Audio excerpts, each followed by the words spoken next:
Oh, hello, you. Let the stream begin. I've been looking forward to this. Yeah, so have I, Mr. Dooku. Hi, everybody. I'm Jamie. Hope you're doing well. Welcome to the Geeknd Live. Where am I? Here I am. Hi. Hope you're doing well. If you're here live in present time, slightly lagging present time. I think I'm a few seconds ahead of you, but always, baby. If you're watching in the future, if you are like days, weeks, months, years, decades, lifetimes ahead of us right now, hello to you as well. Drop us a comment if you're watching on the replay, aka in the future. If you're here live, get involved in the chat. It's a safe space, you know. We have already there Glenn, the geeky hippie, Gaz Nottingham, Explaining Computers, Mr. Christopher from Explaining Computers. Leona, Power Droid Girl is here as well. Yes, for the Ahmed Best Appreciation Society, the ABAS. Is what we're here for today. You know what? I am going to talk about that more than the actual episode itself, I think. And I think you'll understand why. Daniel Spartan's here as well. Daniel, I saw your email like yesterday. I don't check that address very often. Thank you. And I will reply to it eventually. And who else is here? Jane Flakes, of course, is here. Peter's here as well over in the Netherlands. We got a very international. We're an international bunch, aren't we? I'm actually in Mexico City still at the moment. I think most of you know that. Have I missed anybody? Clays is here. Also, Caleb as well. Anders Lay is in the house. And the stopwatch himself, Mr. Chad Campbell, is here. Chad finally listened to an episode of your podcast, Star Wars Lunchtime Special. Very good, very good, very good as always. If you haven't checked out Chad's podcast, go and do it. Lee is here as well, over in Canada, who is coming over to the UK for Star Wars Celebration. Hope to see you there, my friend. And we are here, apart from just greeting each other, to talk about a certain Star Wars series called The Mandalorian, which saw the return of a certain somebody close to all of our hearts, I think. I think most of you here now found this channel through the person that I speak of.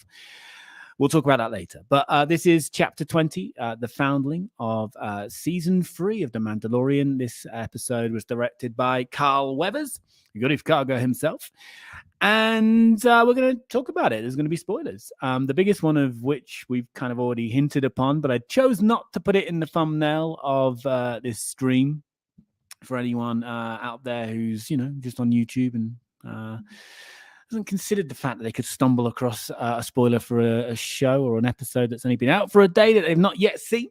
Now, according to the aforementioned Chad on his Star Wars Lunchtime special podcast, this is the shortest Mando episode ever. Don't at me if that's wrong, okay? At Chad. He's in the chat. You can at him now in the chat. Last week was probably the longest. Was it the longest? Definitely in the top 3 longest, surely. Although that didn't really feel like a Mandalorian episode.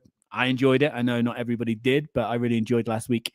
But this was kind of, in a way, back to Mando basics, I suppose, but very short basics. If last week was a marathon, chapter 19, chapter 20 was definitely a sprint. We're going to talk about that flashback, of course. That answered the question has almost answered the question anyway, that's been asked for, well, as long as The Mandalorian's been running for. Who rescued Grogu from the Jedi Temple during Order 66? We now know who, although I don't think the story is quite yet complete yet. But we'll come back onto that. Overall, I think the flashback was actually, aside from the Ahmed connection, it was my favorite part of the episode, actually. I also did really like the Grogu in real time stuff as well. I'm enjoying the character development of this episode, and was it episode 2 has done for him this season, and I hope that continues. I think it will. It feels like we have a lot more to see still from that backstory, but also now his Mandalorian story as well. And I quite enjoyed the dynamic between Grogu and the armorer. to be honest. And Bo continues to be, for me anyway, a surprisingly interesting character in this series. Part of me wonders if she is really sort of seeing the way, and if perhaps on the other hand, she might be up to something, like she's using the clan, this creed, to get her own way, or if she truly is now considering reuniting all Mandalorians. But yeah, interesting. So I think we're seeing now where the rest of this season is going, and perhaps beyond as well, after maybe a couple of confusing opening episodes. I wasn't very keen on the Jurassic World stuff, to be honest. I've seen a few people describe this place, this planet, as like Space Australia. I don't really like the stuff there. I didn't in the opening episode either. And yeah, the Jurassic World stuff just didn't really work for me. The kid who seemed to live in that pterodactyl's mouth for a day, completely unscathed. But I was very happy, I have to say, to see that the baby pterodactyls, that was a bit weird, were essentially kidnapped after the mum died, because that was my initial thought when the mum did perish, Jurassic World style. I did fear for the children, and that seemed to be a theme of this episode, right? Protecting the young. So yeah, that's what I liked. What I didn't like so much about this episode. And Daniel Spartan saying that chapter 2 was equal shortest. Is this true, Chad? Remember not to at me, Daniel, at it, Chad. Yeah, but I think we have to talk about Ahmed Best. So Ahmed Best is a multi-talented, creative man, musician, performer, educator, podcaster. From a Star Wars point of view, we've always, of course, best known of him as the man who brought Jar Jar Binks to life. One of the technically pioneering characters in movie history. Doesn't quite get the respect he deserves still to this day. Jar Jar Binks was one of the first, if not the first, like fully formed motion capture main characters in a movie. And Ahmed is always keen to point out that there's a team that contributed to that. It's not just George Lucas who created the character, Ahmed that physically and vocally brought the character to life. There was a team that brought, this character through this, at the time, new technology to life. And yeah, I think possibly definitely because the character wasn't universally adored, it never quite got the respect it deserved from a technical point of view. And I think most people kind of think of Gollum as the first sort of big famous well delivered motion capture character with Lord of the Rings. So therefore Andy Serkis is kind of thought of as the guy, and obviously he's a very talented guy at that and just acting in general. So yeah, that's Ahmed's relationship with Star Wars, going back in time to the late 90s.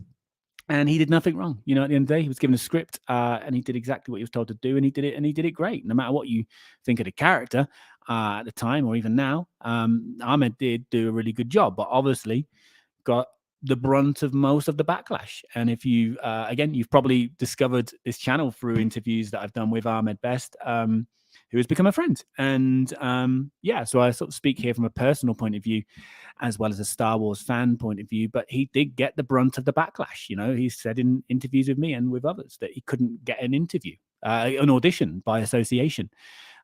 We all know that he considered suicide over the backlash. And this was kind of pre-Twitter, Instagram and all that kind of thing. So you just imagine what it would have been like now if that kind of backlash happened. And it is happening for some people,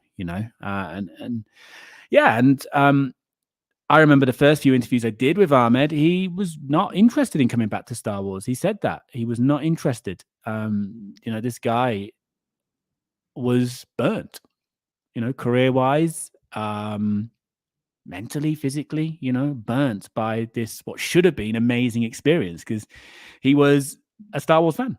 This was an exciting gig for him when he got it. So yeah, seeing him go from not being interested slowly to being kind of, yeah, I'd be open, because when you start to see the love for the character now, with the kids that grew up with Jar Jar who are now growing up, when he opened himself up to sort of seeing the love online for the character, I remember him being kind of open to it. And a big part of that was the Darth Jar Jar theory, as daft as it sounds. Ahmed loved that, he saw the love for the character in that theory, which on paper, as a title, sounds a bit daft, but actually, when you read the theory, it's an interesting one. And Ahmed, said parts of it, could have been true. You'll have to ask George, but there was certainly some things that he did that didn't make the cut in the end that could have lent to that theory. But yeah, Ahmed sort of embraced that theory. Maybe not the theory itself to say that he was definitely supposed to be the Sith Lord, but to see that actually there is, love and interest in the character out there. And then he had the Celebration appearance in Chicago. I don't know what year that was, but people who were there said it was like the biggest noise, the biggest ovation that anybody's ever had. Harrison Ford, Mark Hamill, Carrie Fisher at a Star Wars event. And then he came back as a new character. Not his second character, actually, after Jar Jar, his third character, because he played a character in Attack of the Clones in the bar scene, Death Sticks bar scene, alongside Anthony Daniels. I can't remember the name, but anyway, the name of the third character that we all now are very familiar with, if we weren't already, is Carolyn Beck, a Jedi. If you saw Jedi Temple Challenge, which Ahmed hosted as Carolyn Beck, a Jedi. It was like a kids game show that you might enjoy as a grown up, but it will definitely make you feel very jealous of the kids of today getting a chance to have that sort of game show in their life as a kid. Definitely wish I did as a kid. But yeah, it ended up on YouTube. I don't think that was the original plan from what I heard. I did interview Ahmed about the show. It ended up on YouTube during the pandemic. I don't really know why that happened. One school of thought, a school of thought is that it gave more people a chance to watch it during the pandemic, being free on YouTube, not on Disney Plus subscription. But that was kind of it. And I think the last time I spoke to Ahmed, it sounded like the show itself was definitely not coming back. I don't know if that's the case. And nobody really knew if it was canon. It kind of felt like it was sort of semi-canon. But I think now we can absolutely say that the character Carolyn Beck is canon, because he is the one that saved Baby Grogu from the Jedi Temple during Order 66. And it was kind of interesting because it seemed like Grogu was getting special treatment, Saul's Bandine didn't get personal security guard treatment. But I think it's really great. I think it's great for Ahmed, on a personal level, professional level, of course. But it feels right. Even though it's going to be random for a lot of people that watch this show, it's going to go over their heads. It's not just a throwaway cameo, This is something people have been like speculating over since The Mandalorian began, like I said before, and I know some people hoped it was Mace Windu somehow. But yeah, it makes sense to me. And it, again, doesn't feel like a throwaway cameo. It feels right. And also, there's people out there saying that Ahmed's been redeemed. Ahmed never needed to be redeemed. It was the elements of the fan base that needed to be redeemed. Ahmed fully deserves this. There's nothing about redemption in this as far as Ahmed's concerned. If anything, we the ones that need to be redeemed, and I think many of us have, because I think many people have decided, changed their minds on the prequels overall, let alone specifically to Jar Jar. Or if you don't love Jar Jar now, you still appreciate that it was out of order to attack the guy behind the character. And actually, the character for kids was good, was great, for kids.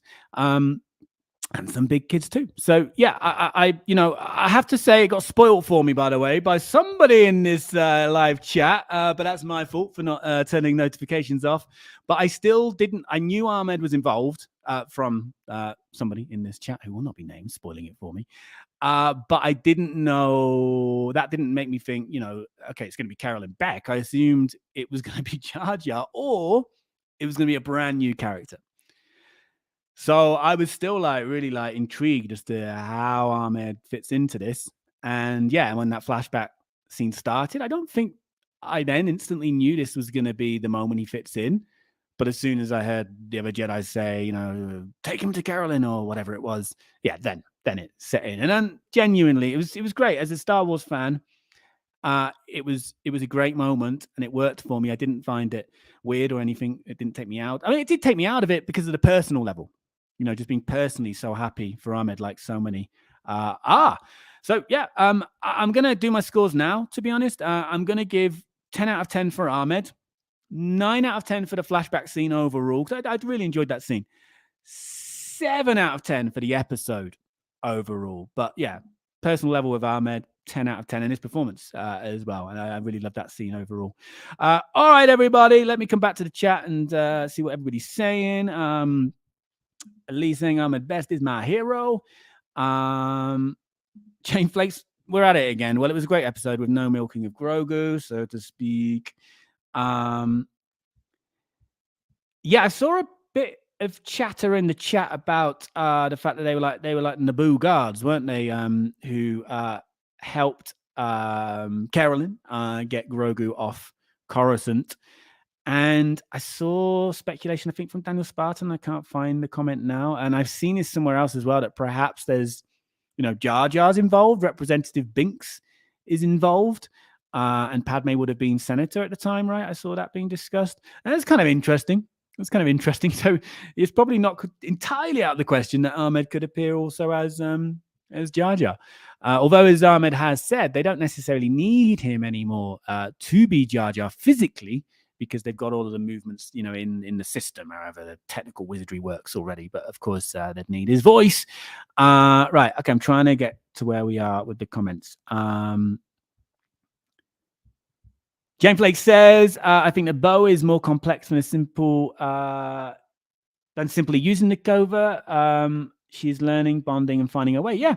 No, I think overall I agree with that. I just sort of parts of me wonder. Chris from Explaining Computers says, anybody else think that the start and end of chapter 19 and all of chapter 20 at about 45 minutes were initially one episode, but split with the Dr. Pershing stuff added when 2 Mando season 3 episodes were moved into Boba? That's interesting.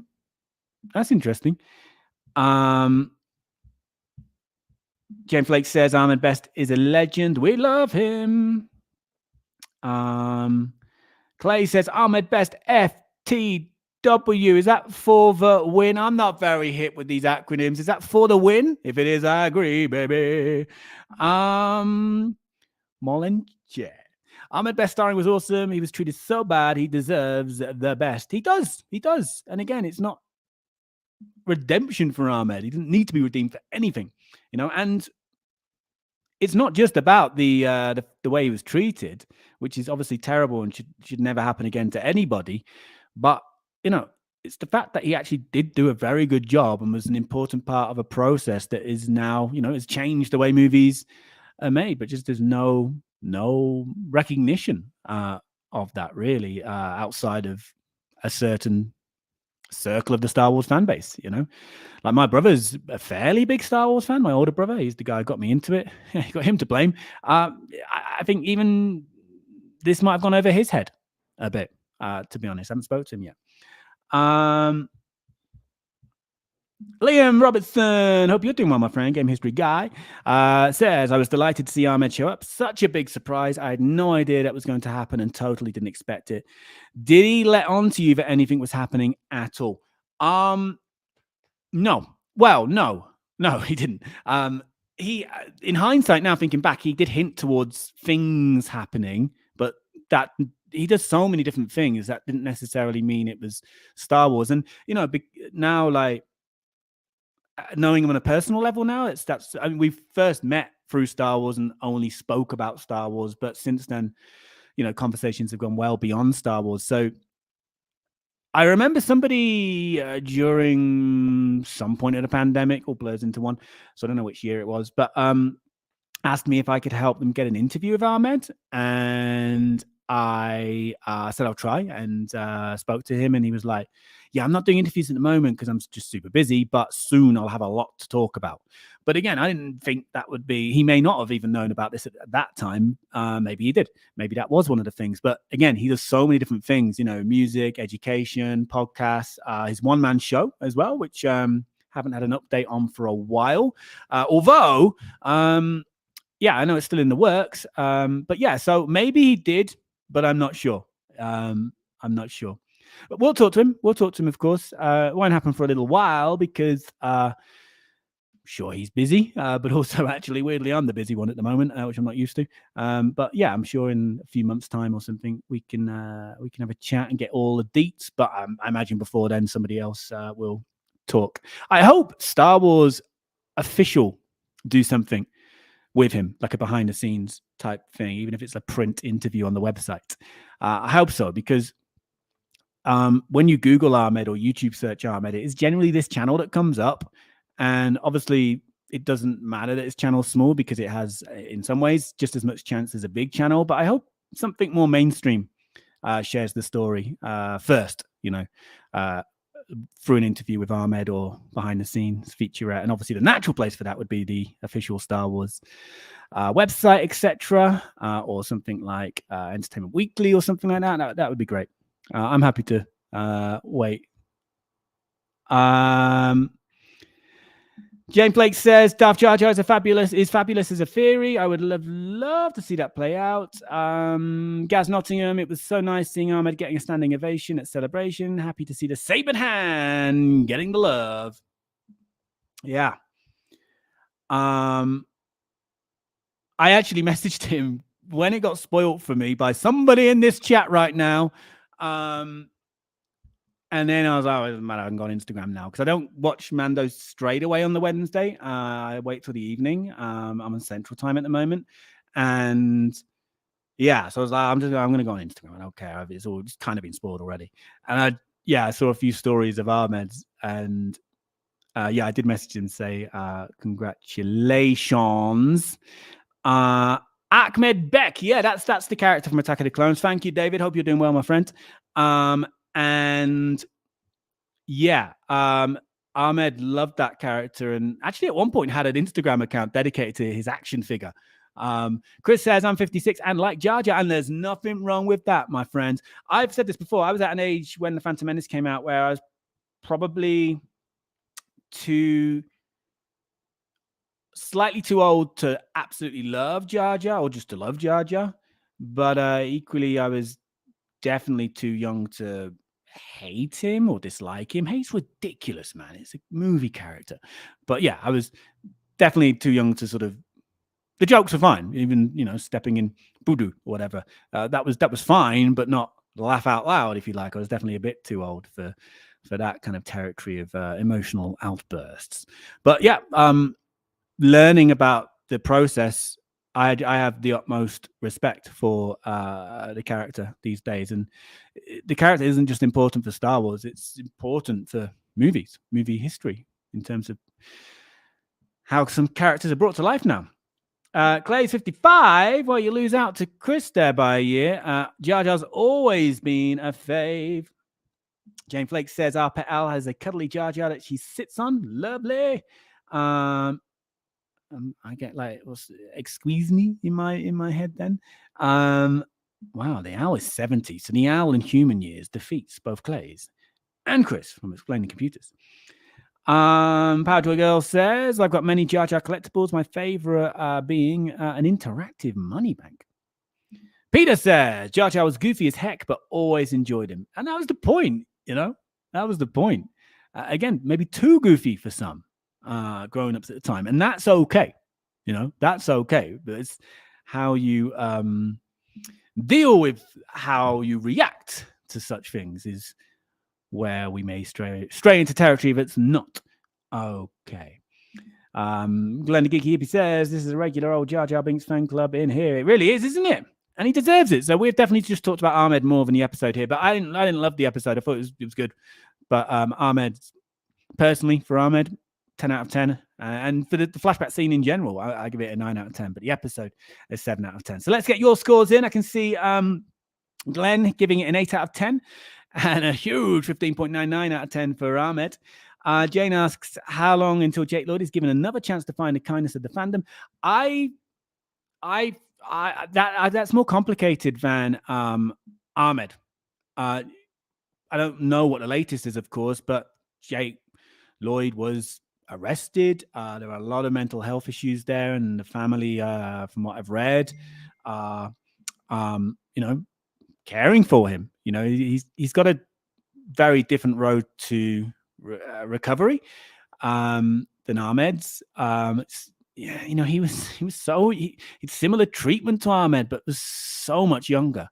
It's not a surprise what's happened to him. I hope he comes back. There was a period of time where he kind of was, at least publicly, active, and it's seemingly doing okay. He was, I know, showing up at conventions because I've seen a few interviews, and also he decided he was at peace with not being an actor, and I think he went to film school somewhere in the States, and his dream was to become an editor, a movie editor. So he was it seemed on the surface like he was in a good place, but then read up on it. I hope he gets his moment, and I'm sure Lucasfilm want to give it to him, but it's clearly not the right time yet. Okay. From Chad, 7.8 for the episode, but happy to see a return of Ahmed.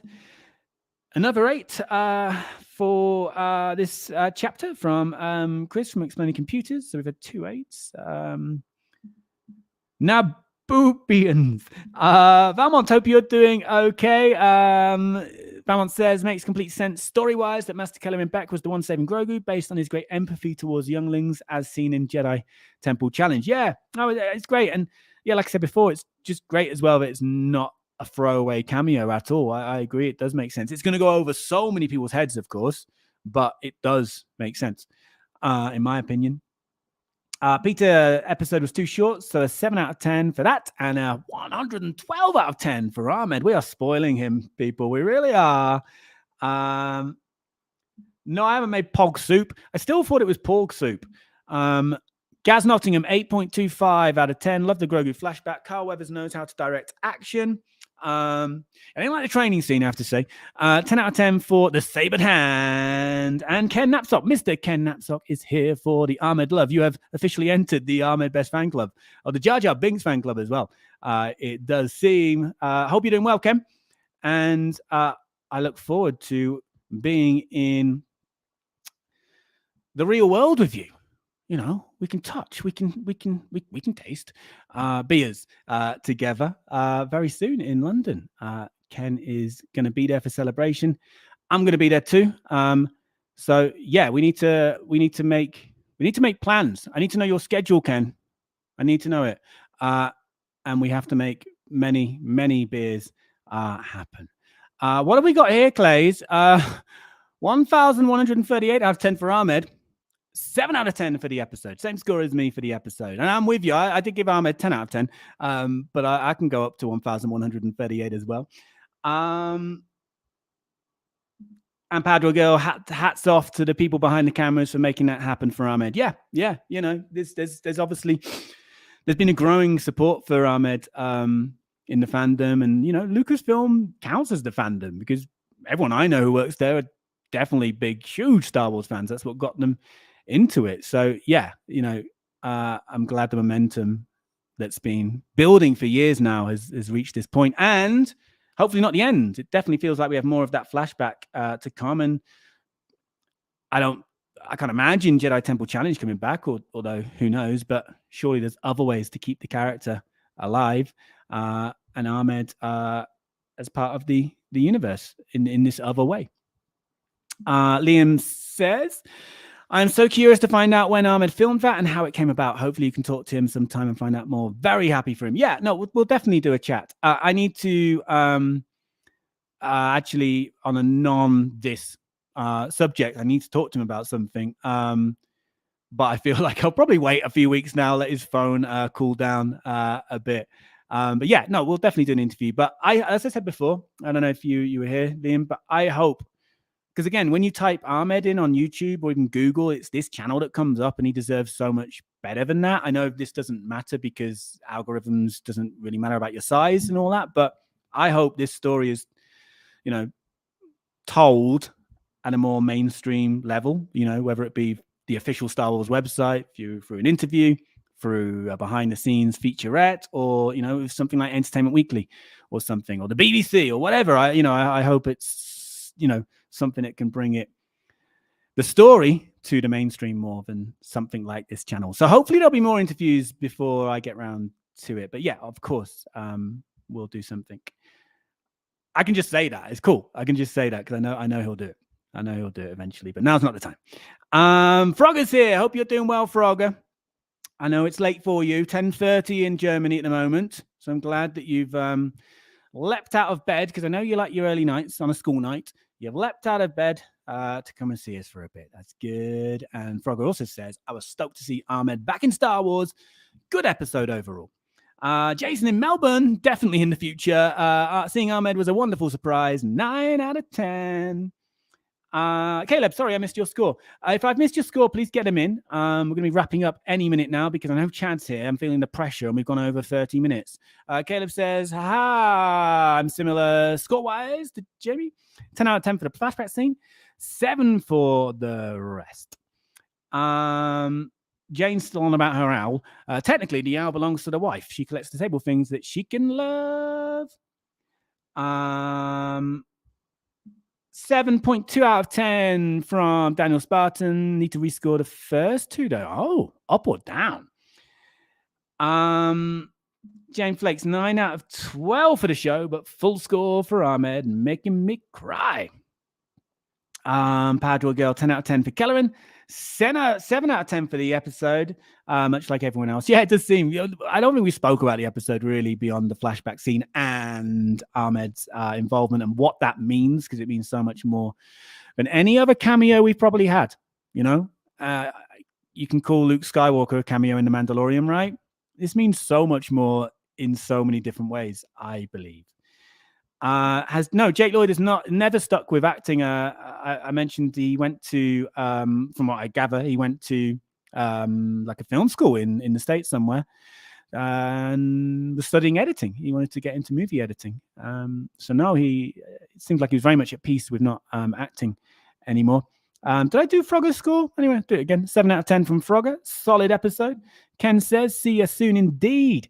I've never seen Ken in London before. It's going to be great.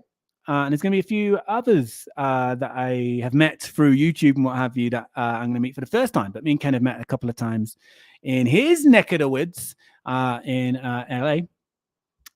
So, yeah, the shame about it is that the XL, the venue where celebration is, London's huge. Like I've said before, London's like twice the size of New York City. You know, it's huge despite the UK being a small country. And XL's not in a good spot, man. It's not near anything. So I think we're going to end up in like hotel bars, aren't we, basically? But that's enough as long as I am in the presence of Mr. Ken Knapsack, who is apparently just going to follow me around anyway. So there we go. Perfect. Frogger loved Jar Jar back then when episode 1 hit the cinema. Also, Jane reminiscing on episode 1 here. I was so excited for episode 1 coming out. I booked the day off work 6 months before it even came out. People were buying tickets. I was a kid, so I didn't have enough pocket money for this, but people were buying tickets to actually, for another movie, weren't they, to go and see the trailer when it reached theaters. Valmont's doing great. Glad to hear that, my friend. 9.4 out of 10 from Valmont for the episode. Ahmed Best stole the show. Thank you, Frogger. This channel was the best thing that could come up as a Google search for anyone. David here. Maybe Ahmed Beck could be interviewed on Lightspeed tonight as a witness to Jedi violence. That's very interesting. As I said, there is something unrelated to The Mandalorian that I need to speak to Ahmed about very soon. That might be closer to it. But it's not exactly that.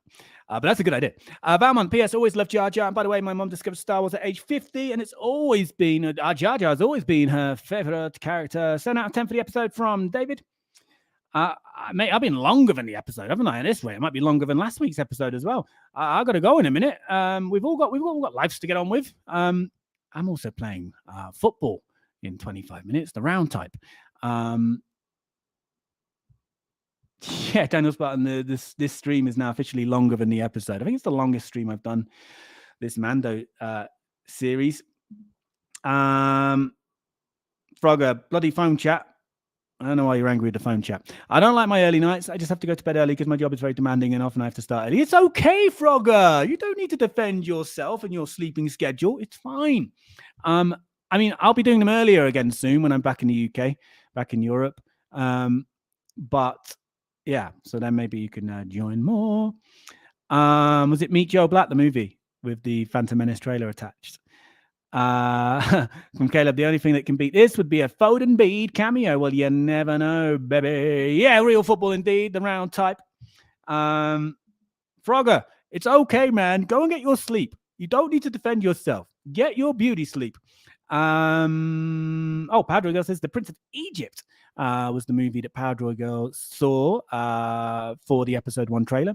But some people just left, right? They didn't actually stay for the movie they paid for, although didn't really intend on seeing. I remember, news like features, reports showing people just leaving as soon as the trailer's finished, or the trailer finished. All right, everybody. I think we're good. We need to let Frogger get to bed now, okay? So Peter, very good point, does say, don't forget the thumbs up thing. I don't know what he's talking about, but it sounds like a good idea. So maybe you should action it if you can somewhere on your screen see something that resembles a thumbs up thing. I even forgot. I'm a terrible English football fan, missing the start of the Euro qualifiers. England playing Italy, our old rivals. We say that about every team, to be honest. Let me have a look. England only have 10 men, but are winning 2-1 away in Italy. That is no mean feat, and there are 2 minutes left. But I have to say thank you very much, Daniel, for missing the end of... we should qualify regardless, but still, it's always a big match against Italy. All right, everybody. Thank you very much indeed. Follow the words of Ken. Don't like me, like the channel. You don't need to like me. And I think that's it.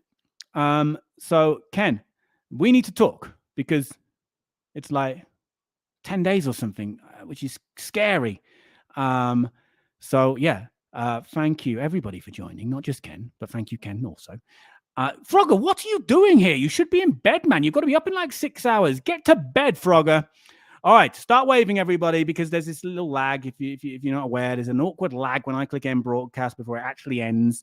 And, it's just, hey, Anne. Sorry, we're ending now. I've clicked end broadcast, so I can't even read the comment in time, but great to see you. I'm waving. I hope you're waving too. The stream's coming to an end, everybody. Keep waving, and I'll see you next